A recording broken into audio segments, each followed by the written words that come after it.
Welcome back yet again to another episode of the Wizard Factory podcast, where you subscribe for weekly videos exploring deeper knowledge of the universe and yourself. This evening we are joined by theDavidJamesRodriguez. David is a man who loves people, freedom, peace, and fun. He's the creator of the Gato Project, which aims to get all the thinkers out. It's an acronym there, so that they may find their life passions and joy of learning. Also, he founded the Education Options Expo and Education Options TV, where he has introduced thousands of parents to respectful schools and approaches to learning, and interviewed world leaders who are demonstrating the future of education today. He is the founding principal of Valor Academy, which is a private school that empowers students to pursue their own interests and passions, utilizing the apprenticeship model. Also, he is the homeschool coach for parents transitioning from public school to homeschooling. So welcome to the show, David. Hey, great to be with you, Logan and Brian. This is a great chance to talk about this really cool topic. So I'm happy to be with you guys. Absolutely. Yeah. So that topic this evening is going to be about the education of the youth of our societies. And we're going to, as we tend to do on this channel, look at kind of the problem side, but also the solution side, which I feel David has some really excellent ideas in that regard as well. He wants to help expose things that are not serving our children, but also offer them support and realistic, viable options to change the course of that. So, David, where do you feel you first felt called to set your sights and move into this field or pursuit? Yeah, well, I first got attracted to the schooling system because I spent 12 years in the schooling system, and I knew something was wrong, that these unfortunately, right, like a lot of people feel something's wrong. And you got to get permission. I remember being like 17, 18 years old. I'm like, why do I need permission to go to the bathroom?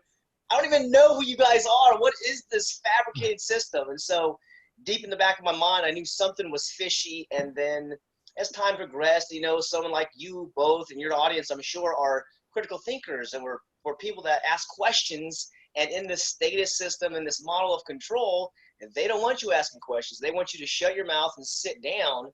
And so I came across a gentleman by the name of John Taylor Gatto, and also other people like Charlotte Isserbit and other researchers. And Gatto is a two-time New York State Teacher of the Year. He spent 30 years in the classroom teaching 8th graders, and he wrote about the history of the school system. So I came across his work and was intrigued by him. And at the same time, I was pursuing like other business interests and kind of pursuing success and pursuing a dream.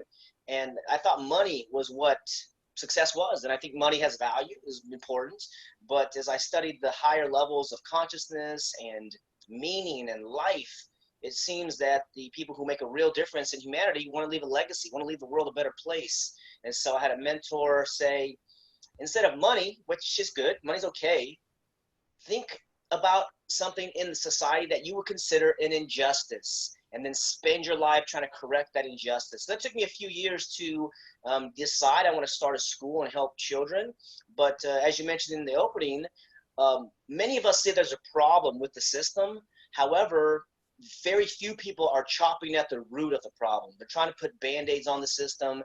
And as Gatto says, and we didn't say it earlier, but I actually am in business with him. Despite his passing last year, I'm still representing him in some of the work that he does. He said, all the effort you spend trying to change the system, trying to reform the school system, is a waste of time. And so somebody who spent 30 years in the system and then 25 years afterward traveling the world talking about homeschooling and these different facts and historical documents about the school system, I thought that's a pretty weighty statement that all the energy you would spend would be meaningless. So I decided to look into these different solutions and options. As you mentioned, I started the Education Options Expo and turned to a YouTube channel and just exploring these respectful models of learning. And there's a lot of them. And that's when my mind was blown, because I was like, why didn't anybody tell me? And I asked my parents and family members, they're like, I didn't even know this stuff existed. And one of the models has been around for 100 years. It's like, what is going on here? So really just the scales came off of my eyes, and I wanted to be part of the solution. As we all know, life is really short. We blink and we're 10 and we're 20 and 30 and 40, 50. And what is this? Life is like, all these cliches are so true. So I don't want this system to go on forever. I would like to be a little drop in the lake of change for the system if possible, and get these kids out of the school system and help parents understand how they can do that with confidence, with courage, and with skill, and having a empowered philosophy and perspective when they do that. So that's a little bit why I got into the education business and why I get excited when people ask me about it. That's awesome. So I think a great place to start would be maybe to, go ahead and look at where is the root of the problem? Where did the modern education system develop from? And as we talked about in our little previous chat that we did, we see it came out of really the Prussian education system, and that a lot of people notice, especially in regards to on the battlefield, that the Prussian soldiers kind of acted like automatons, that they didn't think, they would just, do exactly whatever they were ordered to do. And that education system was designed to do two things, either produce soldiers or workers. And, a lot of people don't realize that's where this developed from. So would you like to maybe get into some of that and maybe get into some of Gatto's work exposing some of that? I also think a useful caveat, or not caveat, but additional piece of information to many viewers who may not know, the Kingdom of Prussia is pre-Nazi Germany. So the kingdom that existed before they formed Germany as a country this is where this system actually came from. So this is literally the education system that created World War II era German minds. Absolutely. And just as you mentioned that, it's leading up to what the U.S. is building. And this is what's so scary, is that all this mindless people, who were created to be obedient soldiers, as you mentioned. One of the most fascinating documents, I think, is from Johann Fichte in 1808, the 8th address to the German nations. And this was after they had lost the Battle of Jena, that's Jena. And it was effectively this, if the leaders lose a battle, they get together and they had a little meeting. They said, why did we lose the battle? This is a reasonable question to ask, to put on the table here. And they said, well, we commanded the soldiers to walk into the bullets, and they disobeyed us, and they thought for themselves, and they went, left and right. And so they said, we got to think of an educational system that will teach children to become adults that would never think of doing something their schoolmaster wouldn't approve of, right? So basically to create mindless people for the benefit of their militaristic state. And that was in 1808. And then by 1819, Prussia had the first compulsory school attendance laws. And that's really the root of the matter for the school system. In all 50 states and in many countries, I'm tempted to say most countries around the world, there's a mandatory attendance policy. I'm in California. I know you guys are throughout the United States as well, but there's a mandatory attendance law that says from age 6 to age 18, your child must be in a state educational system, or if they're not, they break all these different rules of attendance or tardiness, they will be called a truant. If they're truant for so many days, they give themselves the right to fine parents up to $2,000 and to potentially put them in jail for a year. This is in educational code right now. And if you look in the state where you're from, it's in that code as well. So this is absolute immorality. It's criminal organization, in my opinion, and it's not acceptable. And so I have to take a kind of little side note there that my mother was a public school teacher, and I have family members who are current teachers and principals in the system today. So I know there's good people, loving people in the system. However, they got fooled effectively. They got tricked and thought, hey, I'm going to become a teacher because it's marketed well, it's sold well to the populace, that I'll become a teacher and I'll help kids. But in reality, what they're doing is they're delivering status curriculum to the children.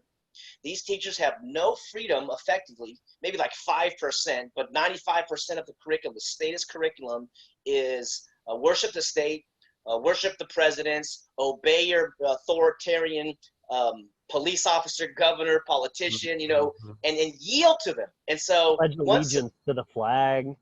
Oh my, can you imagine? Pledge allegiance to the republic for which it stands, not pledge allegiance to your family who created you and gave you life and is paying for all your shelter and food for 18 years or more, not to your faith, which might be some spiritual thing, not to your values as a human being, right? But to the state, okay? This has got to be one of the most ridiculous systems ever, but it's been going on for over 100 years. Yeah, doesn't get much more culty than that. Oh, it is a super cult. It is, Gatto calls it, he calls it a secular religion, and he calls it a jobs project, and he calls it a cult. And so that's a heavy word, but if you're in a system where you're not allowed to think for yourselves and you're not encouraged to ask questions, you just said, here is the answers to the most important questions of life. Here's what they are. Don't doubt us. Don't question us. And you say, okay, yeah, then this is this. I mean, I've heard things about where schools and teachers are teaching the kids in the classes to basically spy on their parents and report any, illegal activities and all kinds of stuff like that. And it's just so Orwellian. It's shocking that this is literally happening like in action today. Right. And so it's really important that your listeners understand, if your child is in the school system, they are getting this indoctrination, this division of the family. And I know it's a sick plan, but the United Nations is the effective skeleton or framework for a global state. That's what the European Union's about. They have other plans to make a global state. And this is why you see global citizenship agendas and curriculums going on. They're like, yeah, it's all about the world. And it is, right? We're humans on Earth, but they confuse the world with the state. And that's the future where all this is going. And so these social engineers determined this back in the early 1900s and even as far as 1800s, that the family is in the way of us elite cabal people having a global state, like a global corporation, one party. And this is why it's so alarming to see what's happening now. So it came from Prussia, Germany. Mandatory attendance is the issue. Gatto said, if you make attendance voluntary, in 5 years, the whole system will change drastically. And in 10 years, you will not be able to recognize the previous school system. And this goes into the philosophy that I think you guys are in alignment with or would support, is voluntarism or anarchy, where you just rule yourself. There is no higher authority than myself. And the only way I give up any rights is if I contract them out. I willingly give them up. I can't just be born on this piece of dirt and say, okay, I'm a slave to you guys. Now I have to get myself out and give you a third of my labor for the next, 65 years. So it's a really important aspect for parents to understand, and future parents, and even if you're in the system, is that we were traumatized, and I still have parts of me that I could feel lacking, or the self-esteem, or authoritarianism. Like when I see the cop lights behind me, I get super afraid, and I'm like, I know I'm a human being, and I can arm myself, and I can do all these things, and participate in the course and everything. But there's like this deep butterflies in my stomach, and that's because when the teachers yell at us, when the principals would scold us, all these things, you get tardy, you get detention from a young age. These complete strangers are doing that to us. And so this is why we want to unlearn this indoctrination, really step into your power, which I think your audience is doing and will continue to do. I hope that you are a powerful being, whether you believe in God or evolution or whatever, something amazing and mysterious has created us or has placed us here, or whatever. We're dreaming on something. But the fact that the state tries to control us from a young age and then enslave us and take our money, that starts in the schools, and it's no longer something that we can, I think, stay silent about, in my opinion. So this is why I'm getting more bold and authentic in my communication, because who is speaking like Gatto was speaking, and he said in 1995, he said, we have to draw a line in the sand and throw the gauntlet down on the school. And he was just such a courageous guy. I mean, he was an old guy, and so it's so funny to see him doing that. But, I think deep inside of us, we have that young kind of independent rebel or someone who doesn't want to accept the status quo. We see the matrix that we're a part of, whether it's the Federal Reserve System, the medical system, American medical system, and the licensing system, fluoride in the water, chemtrails in the air, all these different topics. And it's just so mind-blowing to think people are consciously doing this to us. And what they fear are young people breaking out of the system. What they fear are families uniting, or even, effectively people that aren't blood related, but becoming family-like and actually united and saying, we align ourselves and pledge allegiance to ourselves, and we're not going to sit around and get screwed or be cowards or be weak in ourselves. We're powerful. We can communicate. It seems like we're the highest form of intelligence, to mankind, or, the known universe. So might as well express it and put ourselves out there. So this is one of the reasons I'm really happy to be, connecting with you guys today. So this is where the system came from. And we can talk about some of the solutions or wherever place you want to go, but the purpose was to create soldiers. Soldiers are more easily ruled when they're obedient, as are consumers. They buy stuff. Employees are easier to control as well. This is called subordination.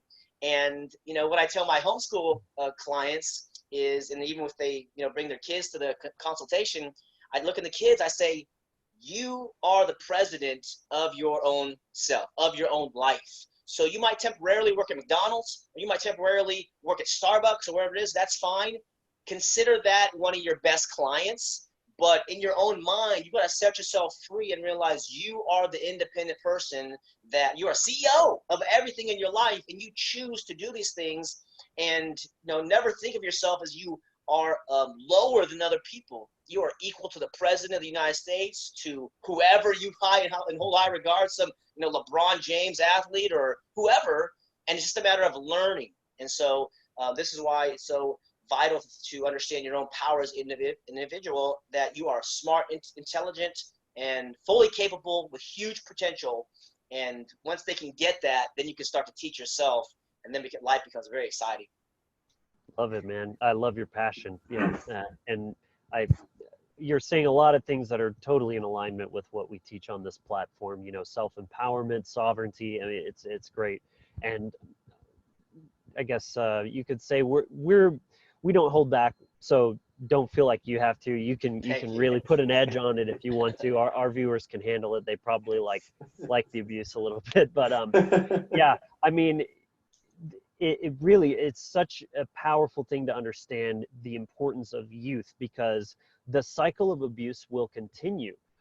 What children grow up to be is a reflection of their parents and society and what that has molded them into. So that what is perpetuating more than not is that authoritarian in the role of the parent, that then gets imprinted onto the child before they ever even go to school. So then by the time they get to school, they might already be a little bit subjugated to some degree, and then the school system just completely seals the deal on that, and it just goes from there.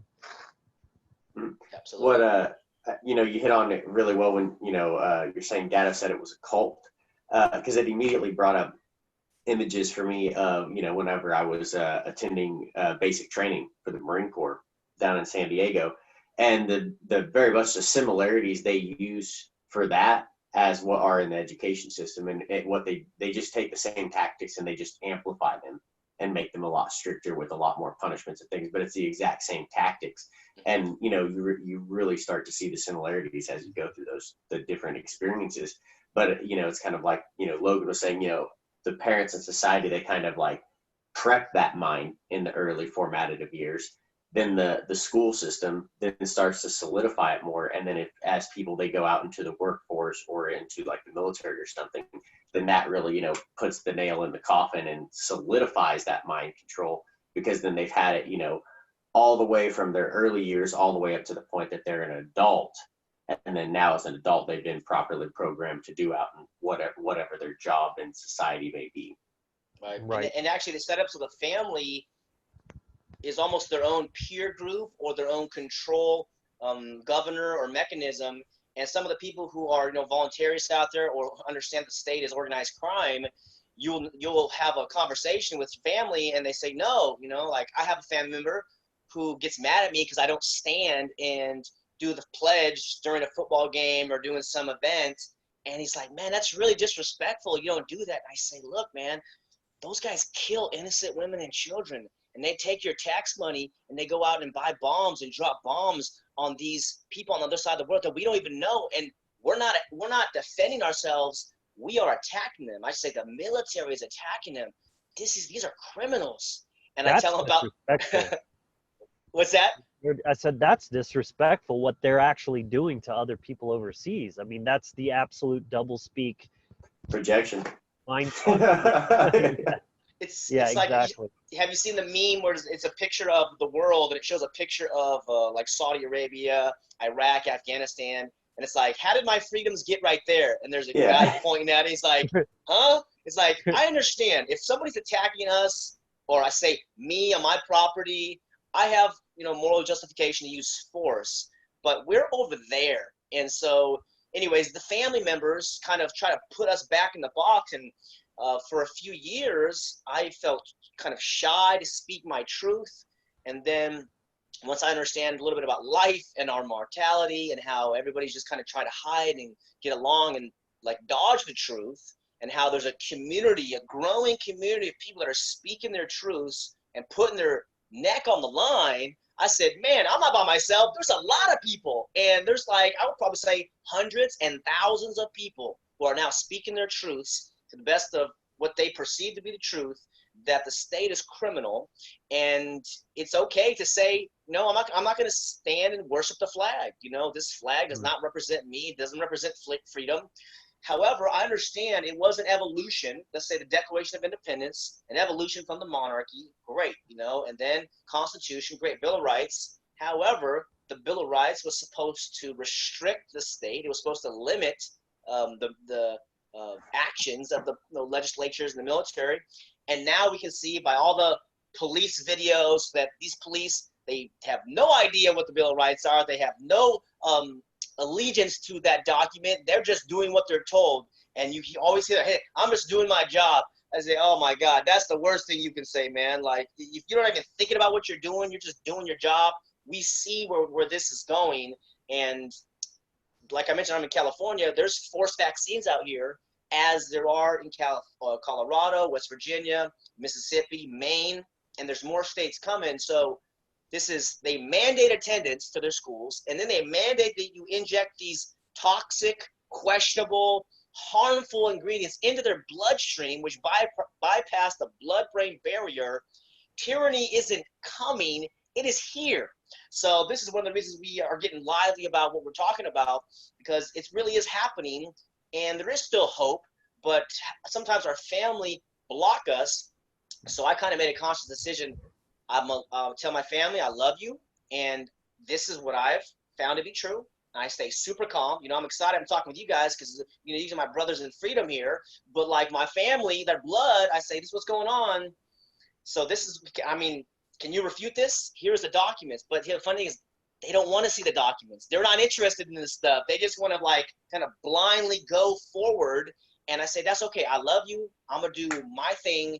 And, we'll stay in contact. But there seems to be some urgency, and it seems freedom is what is the issue of our lifetime, and versus slavery. And maybe that's what all of the issues have been throughout humanity, just different degrees of these things. Back in the 60s with the civil rights movement, I couldn't imagine, being discriminated against because of the melanin in my skin, different water fountains and bathrooms to go to, that the state actually initiated. The black and the white school is just like, I'm a human being. So we have to admit kind of where we are in humanity's evolution.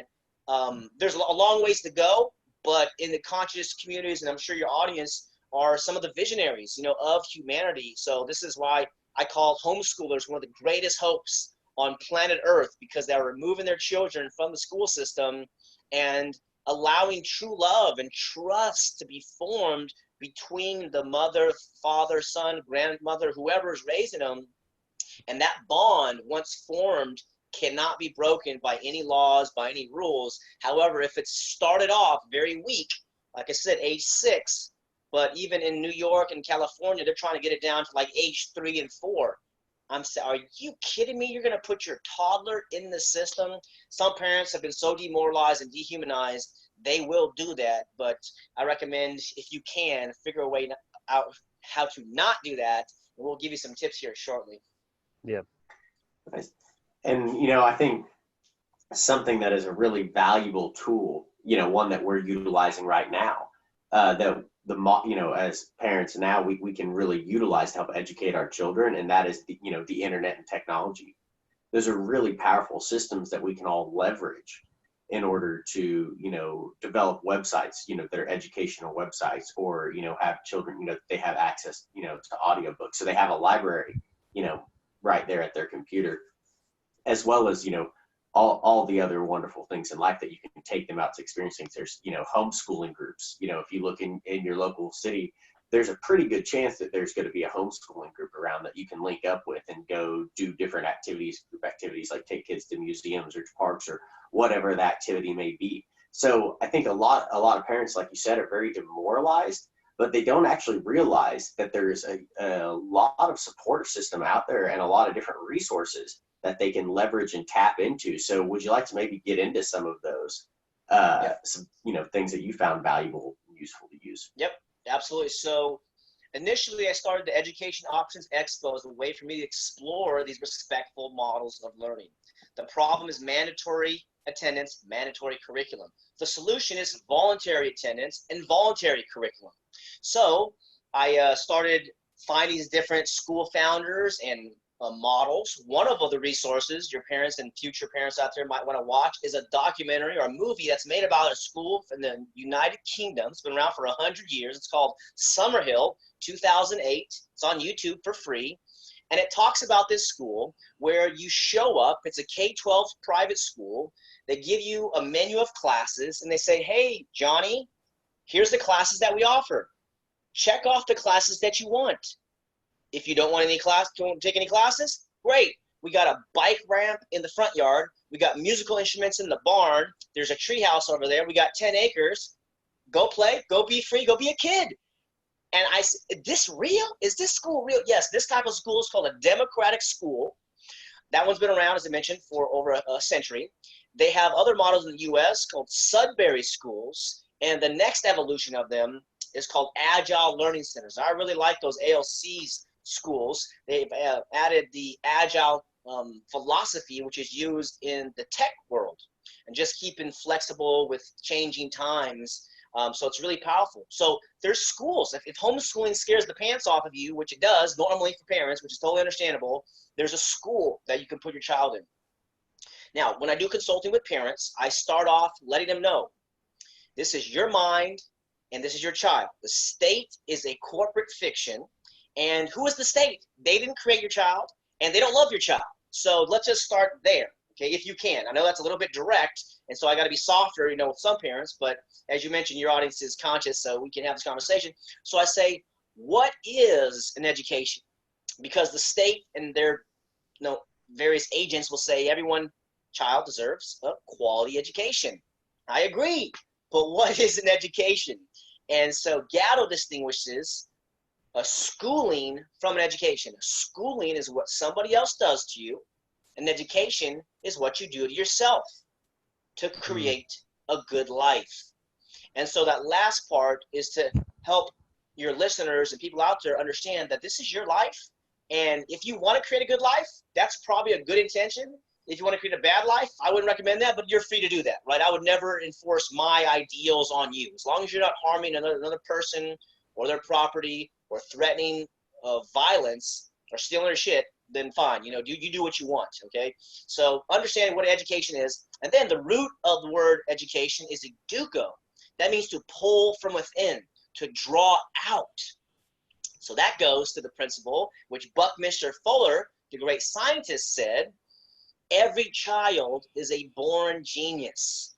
The problem is they get de-geniused trying to please their teachers and please their parents. So as you're homeschooling or even around your child, rather than try to have them be obedient to you because it makes your life easier, right? Sit down, shut up, you're grounded, I'm gonna take away your Nintendo, right? All these things that many of us went through, they're not a dog, they are a being, they have emotions, they have thoughts. They're trying to figure out this world just like we are. So if you can treat your child with respect, this taps into peaceful parenting, right? And even though they're 4 years old, they're a soul, they're a being. So again, I don't tell people what to do or how to do anything, but I recommend you see them as a complete human being, and instead of using force and coercion, use persuasion, use incentives. And this is not to make them, again, turn them into a dog, but we all want stuff, you know, and mostly we want love, we want acceptance, we want freedom, and we want trust. And there's a lot of other things that we want, but starting with what is an education, what is the natural state of this human genius, and if genius is too strong of a word, use brilliant, super intelligent. The other part is that there's a guy at Harvard named Howard Gardner, and he has a theory of multiple intelligences, and I think he's up to 9 types of intelligences. And he has the musical intelligence, physical, like bodily intelligence, like an athlete, mathematical or analytical intelligence. There's intrapersonal intelligence, interpersonal intelligence, like between people. And there's a few other ones. So 9, right? He's identified 9 of them. He has multiple best-selling books about this theory. And as I learned about these philosophies and even, you know, reflected upon myself, it's like, how could anybody know me except me, right? This is the key to all philosophy, is self-knowledge. We have to begin exploring ourselves because we are with ourselves, right? And Wayne Dyer talks about, it was like, what's the difference between the observer and the observed? Like, who is observing who here? You know, kind of this really transcendental thought process. And I said, holy shit, I've never heard this stuff. This is so powerful, man, for really to like understand who I am. And that's all holistic, right? So that's the other key aspect, to understand the brilliance of your child. The other part is to understand what is homeschooling. And the reason I'm defining these terms is because these terms have been bastardized by the state, because right now we're in October 2019. There's over 55 million children in this compulsory school system in the US. Worldwide, it's over 600 million children. Okay, this is a massive incarceration of children. I call it a day prison. And in the other part of it, the US, it's a $600 billion a year industry, which is a massive industry. So there's big money involved, there's big control involved. So we got to understand what's at stake here. And, you know, we can't change the whole system overnight, but just how powerful and how structured and institutionalized this is. So they're trying to confuse you, just like I was confused growing up, and I didn't know, I didn't even hear the term moral compass. I said, what is a moral compass? That sounds like a stupid term. Well, it's just like how you determine right from wrong, you know, what's good and bad. And so they don't want you to think for yourself. They want you to say, okay, if it's the law, then it's good, right? The state makes the law, then that's good. You got to follow the law. You know, this is another conversation we can have. Like, you hear the term the rule of law, and this is a concept I'm thinking about lately. I'm like, the rule of law, that's a suspicious term, man. I like that term. How about morality? You know, how about what's right? You know, so that's the issue there. So homeschooling, in my definition, is when a leader creates an atmosphere where personalized learning can occur. Gatto says your education should be as unique as your fingerprints. Just like your fingerprints are so intricate and personalized to you, that's how your education should be. So that's how I define homeschooling. And then the question I get a lot from parents is like, I don't feel qualified to be a teacher. I say, I can relate. I don't want to stand in front of the classroom like Mrs. Jones and say, okay, everybody, today's lesson is this, and you got to do all this work. It's like, that's not what life is. We're talking now. We're having a good time. I'm learning from you guys. You know, hopefully some audience members learning some stuff out there. But learning's fun, actually. We actually enjoy it. We're learning beings. And So instead of thinking yourself as a teacher, consider yourself as a facilitator, as a guide, as a learning partner with your child, as an encourager. So rather than being, you have to be in the center of the room, you're kind of at the side of the room. And when your child expresses an interest in something, even if it's super weird and you don't give, two craps about it, allow them to pursue that interest. It could be bugs, it could be coding, it could be whatever, frogs, who knows? But when they come up to you and they're like, Mommy, Daddy, this is what I'm doing, focus on them and ask them about that. Let them ooze with that enthusiasm because they're interested in something. And when we were their age, we were super interested in weird stuff too.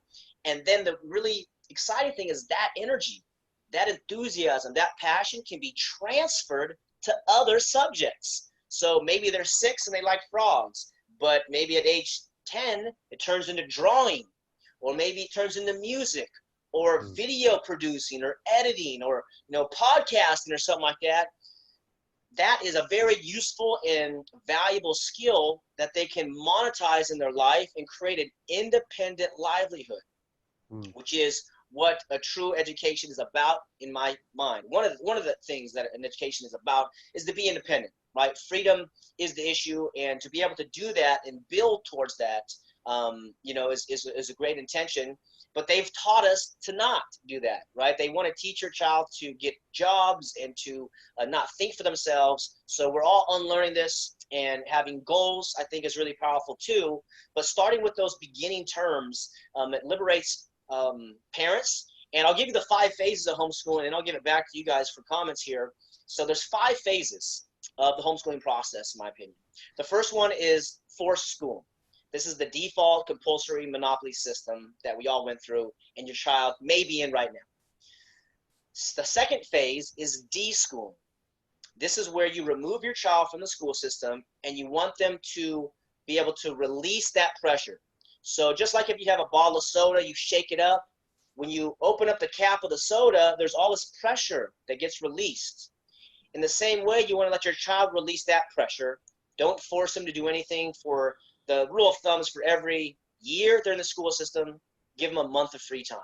Let them sleep all day, let them play video games all day, whatever it is. They need to become back to who they are. They got to find themselves again. That's called deschooling. The third phase is called school at home. This is where you might buy some curriculum and they say, okay, it's 10 o'clock, time for math. All right, 1 o'clock, time for science. And you try to replicate the school system at home, okay? This is better than them being at school, in my opinion, but it's still not as empowered as it might be, okay? That's school at home. I recommend you get to that phase as quick as possible and get to homeschooling, where we create an atmosphere. What type of atmosphere do we want to create in our homeschooling model, homeschooling atmosphere? Informal, relaxed, safe, and a place where they can actually be themselves, express themselves, ask questions without being humiliated. Do you guys remember when you were in school and like anytime you try to ask a question and maybe the kids would laugh and you're like, damn, I'm not going to ask that question again, right? This is a tool of embarrassment that the teachers know about. They use that against children to, like, if you say you're a rowdy guy or a class clown or something like that. Back in the days, they used to put a dunce cap on your hat that said dunce. And you had to go sit in the front of the classroom, or you go write on the chalkboard like Bart Simpson, I will not talk in class. I will not talk in class, okay? So these are some of the programming. So in your homeschooling environment, you want to provide no mockery, effectively no judgment if you can, right? Because they're kids, whether they're 5 or 7 or 8, they're super ignorant, they're super naive. Just embrace them, just love them as they are on their journey. They're super... Their self-esteem is very sensitive to you, their parent, because they're looking in your eyes. They're just saying, please just love me. Please just accept me. And then once they know you're the real deal, once they know my dad's got my back, my mom, my grandma, whoever, my auntie, they got my back, they will give you so much love. And I'll tell you some of the couple of stories of my niece and my nephew later, but they want to love you. They just want to know, are you safe? Okay, so that's the environment, a safe environment. And then the apex of the homeschooling journey, in my opinion, is called unschooling, or more effectively, accurately called 100% self-directed learning. This is where you're able to direct your own learning, and you can go find mentors, you can go find instructors, find teachers, read books, attend seminars, take courses, not for any grade, not for anything else, but you're interested. Or maybe you do have to learn. You do have to get some certification or something that's beneficial for you, but you want to do it. So there's no carrot, or there's no twig, carrot and the stick, right? Carrot and the stick. You're doing it because you actually want to grow, and that's what I call being an educated person. And this is not about being a perfect person. Nobody's perfect. We have our waves and motivation, ups and downs. But at some point, and I say the sooner the better, when your child realizes this is her life, this is his life, and they're responsible, they're the captain of their own ship, the president of their own life, that is a very empowering situation, because I thought for years that I was going to school for my parents. I was going to school for my grandparents, or for somebody else. And it turns out, you find it's a big splash of cold water when you graduate high school, and everybody's around you, and you say, wow, what are you going to do with your life? And you're like, is this my life? Because for the last 12 years, you've been giving me homework and giving me assignments, and you've been telling me I got to do all these things, but this is my life. So this is why in my Valor Academy, I do accelerated graduation. So if the 15-year-old, 14-year-old, 16-year-olds, they're done with school, if they've had enough, and mom and dad approve, I can graduate them. We go through a process of accelerated graduation and get them out of there, so they can start going to community college. They can start doing apprenticeships. They can get on with their life and not wait, until they're 18 and just really hate their situation.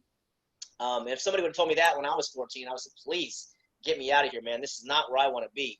So those are the 5 phases that I give to people who want to learn about homeschooling. And there's we can talk about curriculums too, if you like, but those are some of my ideas just for starting off with parents on the homeschooling journey. Yeah, for me, the big thing that was highlighted there, and you can kind of see that in the difference between the different sides of those phases.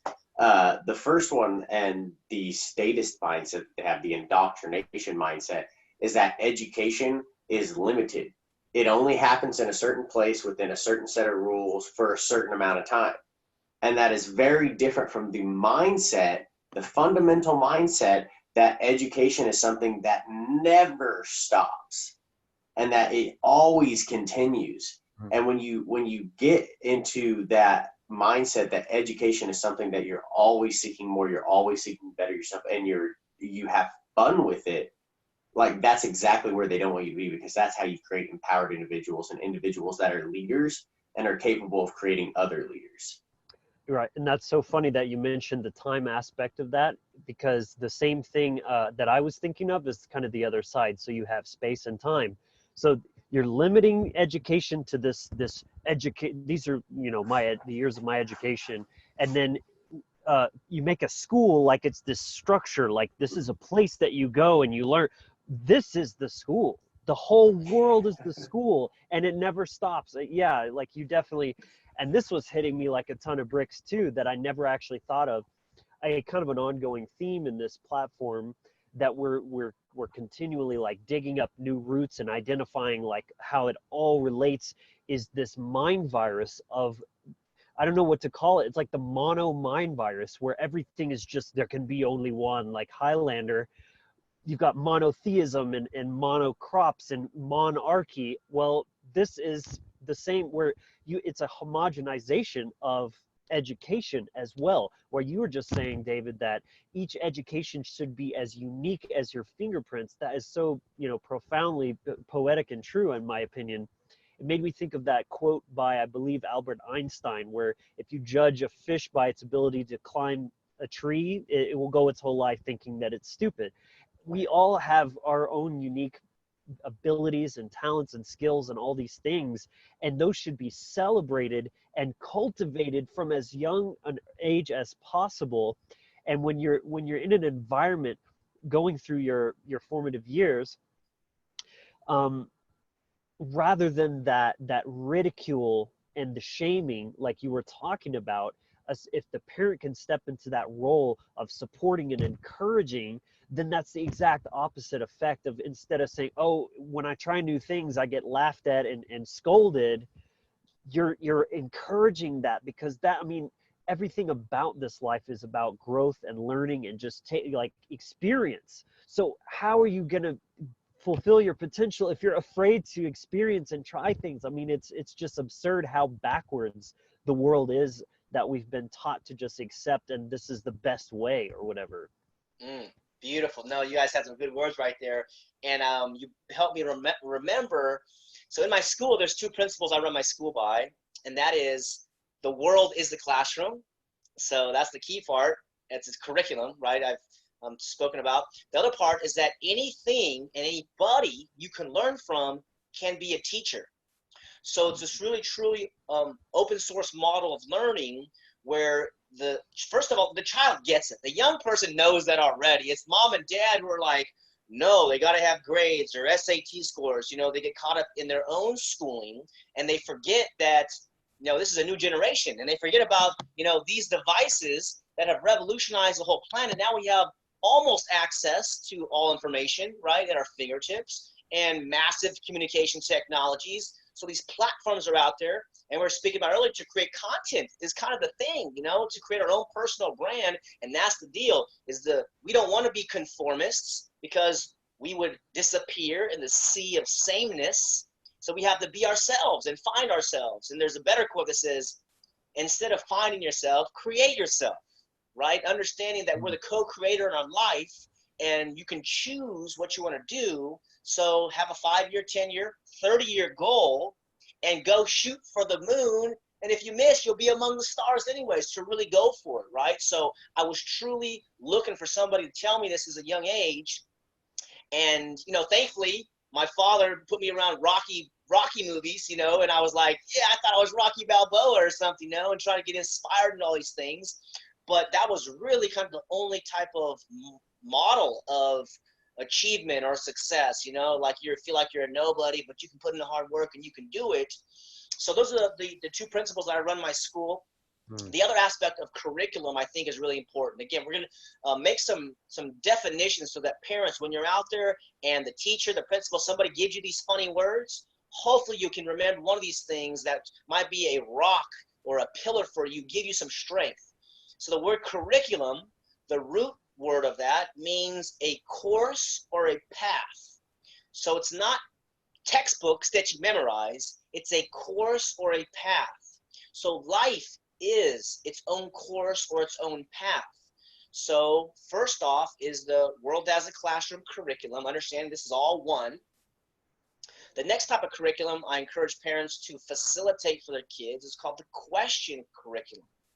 The question curriculum is where you encourage good questions from your child, or you ask good questions to your child, not to find an answer, but to purposely ask good questions and get their minds thinking.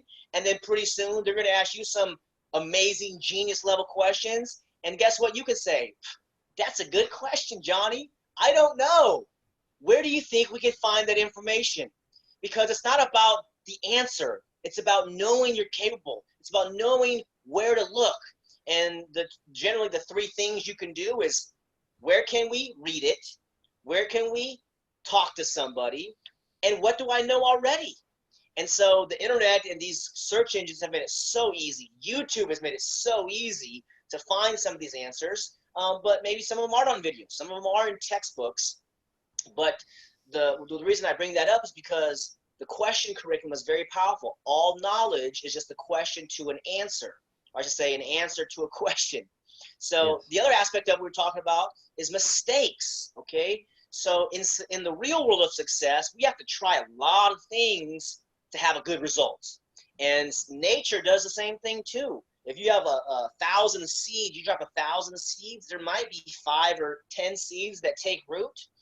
So in the school system, they teach you have to get 90 out of 100 is great, and 80 out of 100 is good, and 70 is good, and 60 is not that good, and the 50 is failure. So if you drop 1,000 seeds and 500 of those seeds take root, in real life, that is massive success. but in the school evaluation process, it is a failure.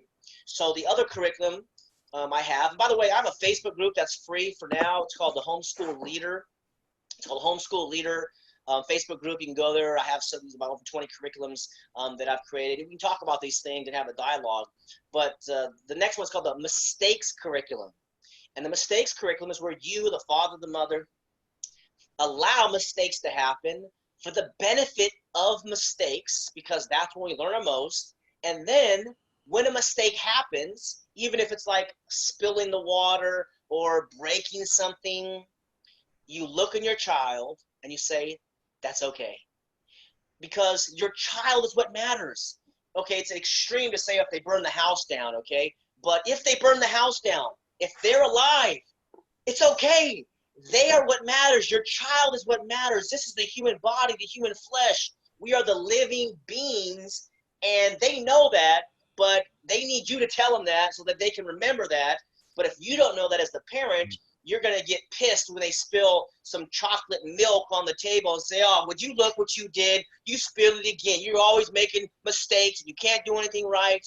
And they're 5 or 6 years old probably, and you're speaking directly into their subconscious mind. So the person that they want to love and they feel love from, they want to trust, is giving them all this negative words, this negative programming. It's going directly into their mind, and they're accepting that as true.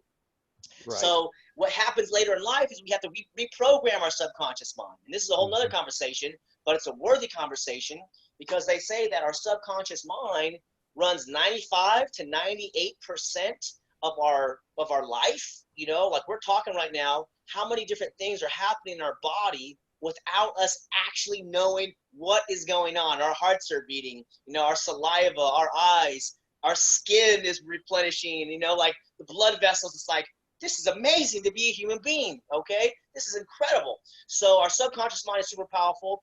And so the mistakes curriculum, the purpose is that to welcome mistakes. Because this is the story of Edison, and I don't know if it's true or not. Maybe it's an apocryphal, but it's a good story. And he's allegedly the guy, maybe it was Tesla, this is another conversation, who created an incandescent light bulb out of electricity, okay? And he had failed for 10,000 attempts. He'd been trying to make the light bulb. And so a reporter came up to him, saying, Dr. Edison, all the scientists in your field, they say it's impossible to make this light bulb from electricity. And you failed 10,000 times. And he says, young man, you don't understand how the world works. I haven't failed 10,000 times. I have successfully identified 10,000 ways which do not work, which means I'm 10,000 ways to finding the one way which will work. And so allegedly he found that one way and created an incandescent light bulb. Again, another conversation. But the point is that when you have a powerful mind, you actually don't see mistakes as failure. It's actually progress. It's actually getting you closer. And so this is one of the challenges with social media and with Instagram and these types of things, is that we see these allegedly perfect lives of people out there, but we're not perfect and we do make mistakes. And so I think as time goes on, you know, the more authentic we are, and, you know, we're having a very authentic conversation now. So I think these types of media will become very attractive and gain greater audiences, because we just want to have a real conversation with people. And like you mentioned, grow. We want to grow. We want to contribute. We want to have a fulfilling life. And that's exactly what young people have the ability to do right now. You know, they remember who they are, but they forget, you know, every day. And they wake up and they're excited. You know, it's so funny because young people are so excited to like go to the grocery store, you know, between like age 4 and 7. And, you know, as adults, we're like, we're going to the grocery store. There's going to be a lot of people there in line, blah, blah, blah. But they're like, I want to go. And you're like, why do you want to go? Because they're still fresh. It's still an adventure to them, you know, like you want to go see all this stuff. And you're like, you're going to try to like get all these candies or toys. Hey, the grocery store is one of the best educational in atmospheres ever, because there's nice, friendly people there. And when they try to buy stuff, I mean, you can, depending on how old they are, you can give them like $2 or $5 or however you do, you know, money in your house. But then you say, okay, here's your money. This is yours. You can buy whatever you want here. And they're going to say, oh, $2. All right. And then they're going to go around, look at the prices. How much can I afford? And they're doing math. right? So this is one of the questions of homeschooling. How are they going to learn to do math? Do we really need algebra or calculus in our life? Hey, if we're going to design bridges and do this great stuff, with electricity, fine. There'll be a need in a course for that when it comes. But for the most part, basic addition, subtraction, that's all we need. Maybe a little bit of multiplication, maybe a little bit of division, but going to the grocery store, they're so excited. And to remember that joy and that vigor for life, is really, I think, what I'm starting to realize for myself, to not really give a damn what nobody else thinks, because I feel good, and I don't care what everybody else is doing, but I'm trying to find and create myself as the way that I enjoy being in this body. And, young people, really appreciate that. So I want to tell you a little story about my nephews and nieces, but I want to give it back to you if you have any comments on that. Yeah, I do on the idea of the mistakes curriculum. I really like that. And getting to the comparison of how the school system grades things. So for example, like if you get a 50%, that's an F, you failed. But if you were take like the metaphor of, like, imagine you being on a basketball court, and you're shooting the ball 10 times, but you're making it 5 out of 10 times, and then someone was telling you that, oh, you're a failure. That's gaslighting. No, because you're not making it all the time, but you're making it half of the time. You're halfway to making it all the time. Like, you know what I mean? Like, so they're and those 5 times you don't make it, those are learning opportunities. You could be looking at your form, or, the position of your ball, whatever it is. And then constantly doing that, the PDCA, the plan, do, check, and adjust, and refining that process and continuing to learn and get better and better at what you're doing. So again, that goes down to a fundamental shift in the mindset that is a difference between what you're seeing in the modern school system and what it is to be on a self-educated path. Yeah, and even just this idea of testing, on a piece of paper with these bubbles that you color, it's so artificial. It's so disconnected from all of this reality. And so that reality is the true test, because, I mean, one of the core ideas and philosophies that we discuss on this channel is natural law, which that's literally what that is the interactive dynamics of the universe. If I do this, this happens. That is the very crux and basis of all learning. So it's really beautiful to see the parallels between this sort of like exoteric idea about you're just teaching your kid math and this kind of stuff, but that same exact process leads to the deepest secrets of the universe and what it means to be a conscious, morally, understanding human being. Right. Yeah. And I mean, we can see that all the way to the top level where, people see all this chaos and suffering in the world. Most of it is caused by some form of government, yet people aren't identifying when, if this, then this. If we have government, and the more power the government has, the more chaos and destruction and war and all these things are happening. But yet people, as probably a large reflection of their education, they're not putting 2 and 2 together because they're not taught from an early age to view the universe in that way of seeing those patterns and understanding, like it's repeatable. Like you identify these things, and the laws of the universe are consistent. That's how something is proven in science. Is it repeatable? Can you recreate those results? It's all the same thing, whether it's science or a classroom or spirituality. It's all the same thing. Very powerful. Yeah, natural law has got to be one of the most important subjects too of our lifetime that very few people are talking about. I should say maybe there's more people talking about it, and I'm getting interested into like common law type stuff, and how the courts are really out of control. This is a different conversation, but it's relevant because they wrap us up in the legislative process. I mentioned the mandatory attendance policies. Of course, Child Protective Services, CPS. You're ruining a lot of families, kidnapping kids based on, I've heard, just marijuana. If the CPS agent comes over and just marijuana, they'll take the kids. Or if you have a disgruntled family member who doesn't want you homeschooling, or is whatever disgruntled for whatever reason, they can call CPS and make some claim.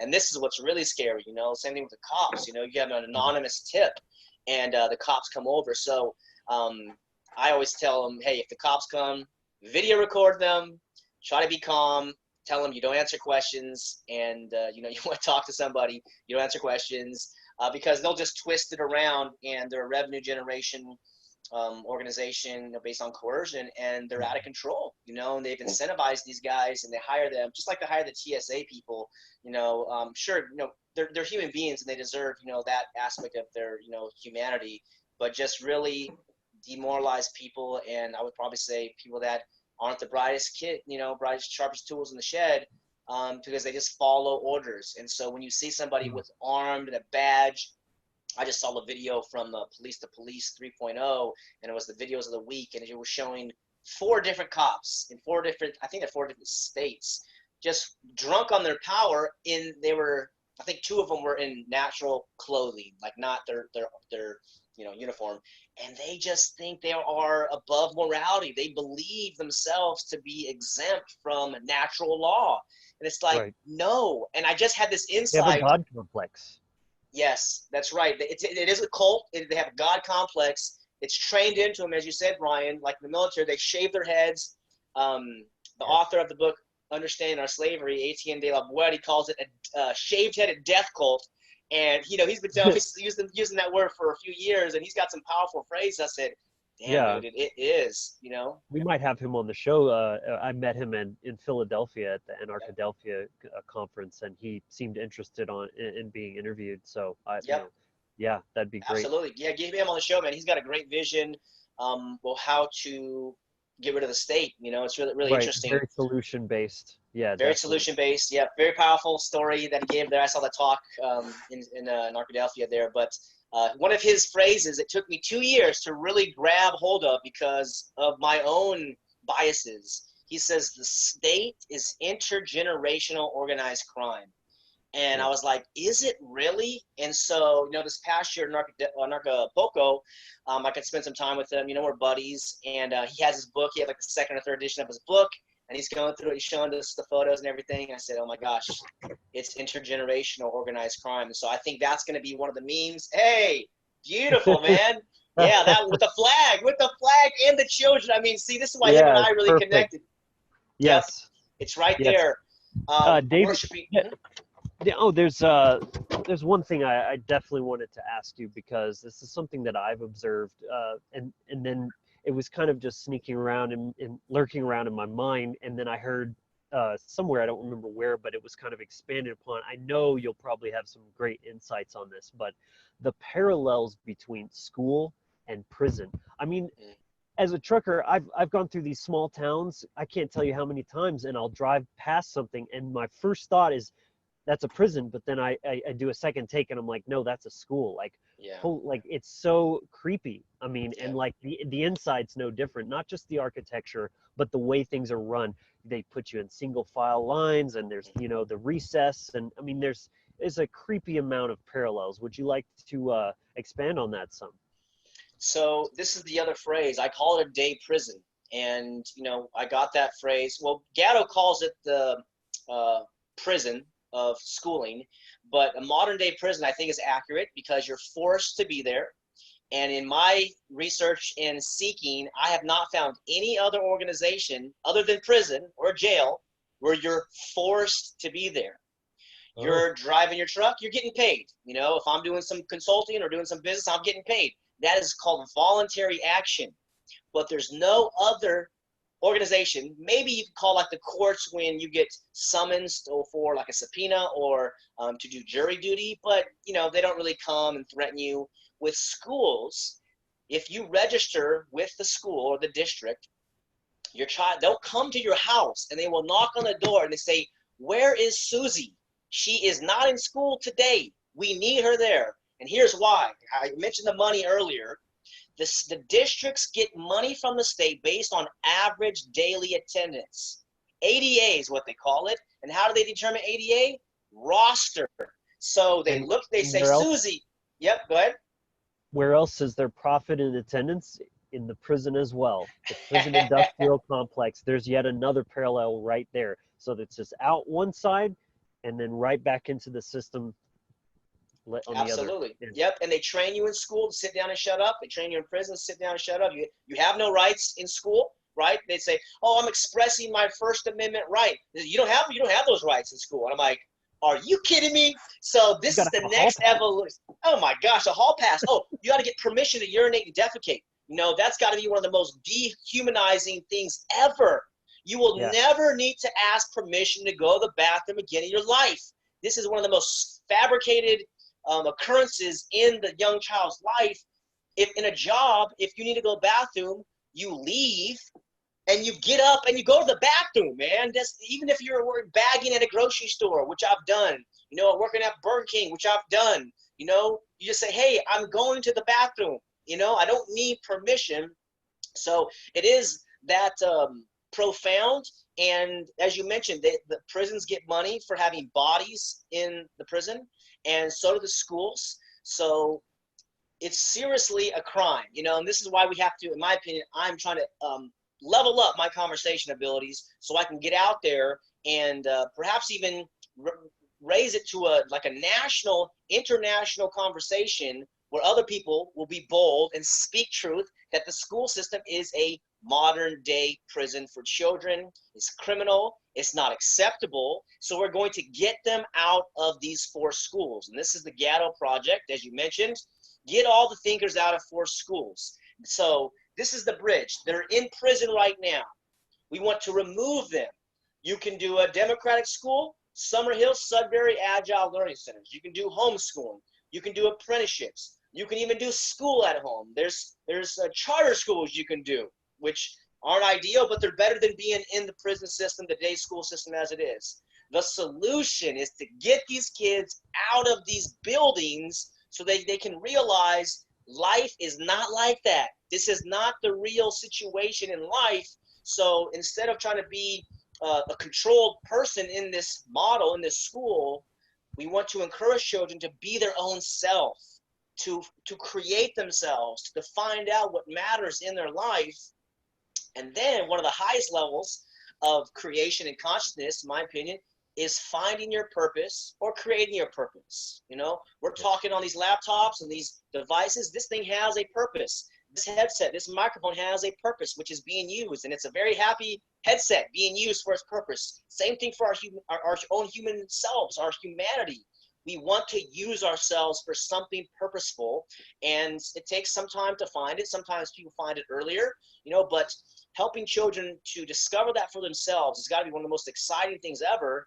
And then you get out of their way, and they're gonna amaze you, and they're gonna impress you, and you're gonna say, "My gosh, how did you become so genius?" They're born genius. Education means to draw from within, to pull from without. There's nothing that you need to do to them, but be a space, provide that safe shelter and food and a place where they can come to you. And just like a flower blossoms in its own time, your child will blossom in its own time. In fact, you and I are blossoming in our own time based on the sunlight, based on the nutrition that we have. And this is all information, all relationships, all whatever's happening in our life. So we want to unfold and actually escape the prison if you can, which I encourage you to. And if you're afraid, that's okay. It takes some time. I've had some clients tell me it took them 3 years to hire me or to make the move to pull their kids out because they were so afraid. So I would encourage you not to delay, but to remove your kids, go through the phases that I've mentioned, and even look up John Taylor Gatto and some of his work or some of the documentaries about school. There's a great documentary called Class Dismissed, and even one called Self-Taught about grown-up unschoolers, because right now, conservative, there's over 2 million homeschoolers in the country. I would say closer to 3 or 4, maybe more. And before 1852, the first compulsory school tennis law in the U.S. is in Massachusetts, everybody was homeschooled, or you went to a one-room schoolhouse. And you just learn from people. The apprenticeship model is very exciting. It's proven, and it's been removed from the system because they don't want your child maximizing their potential, becoming a game changer, and someone who shakes up society. But that's what we're doing, in my opinion, is helping young people understand they own themselves. There's a non-aggression principle. There's a self-defense principle. But then other than that, you can just pursue and go after yourself, whatever you desire for yourself. And it's very exciting. And I encourage parents to explore these ideas. You're definitely welcome to reach out to myself. I'm sure I'll have some links here below. But these are some of the topics I think just to scratch the surface. And I'm really, just happy to share some of these ideas and learn about you guys. And you guys are conscious men producing content. And I, just want to congratulate you guys on having success in your podcast and getting the word out about these important subjects. Thank you. Yeah, thank you for that very much. No, that's definitely so well said, and there's so many other subjects we could dive into with this in context too. Offshoots, different things, the school system, is starting to compel and bring into. But I think that's a pretty good introduction to this night, and David, I'm sure we have an invitation to have you on the show again sometime where we can continue to dive, even deeper into some of these and, get past this kind of surface layer and, really get into some other solutions and things like that. So thank you very much for sharing all that. Absolutely. Yeah. Thanks for coming on, man. These are very, very vitally important topics. We need to create more free thinkers, more game, system shakers and all that sort of thing. And just one final note is that, if you are a parent and you have a child that's still in the system, this isn't meant to shame you or put any kind of extra pressure, but simply just inform you that there are better options and that there are actual solutions and different routes available to you. So, by all means, feel free to take that step and do what's best for your child and the world at large, really, because think of what all that child can grow up and accomplish without those limitations of the education system. So again, Right. Please, reach out to David or find him on the links below. All of his information is there. But definitely thanks for joining us, David. It's been a really interesting and thought-provoking conversation, and we'd love to have you back on sometime. But this is going to conclude today's episode. So if you enjoyed the content, please like the video, subscribe to our channel. We got weekly episodes coming out over a variety of topics. We'd like to deep dive on this channel and really get into the nitty gritty. Check out our website, thewizardfactory.com. We have services available there, other educational materials, and we hope to see you next week. But until then, please be empowered, inspired, and encouraged.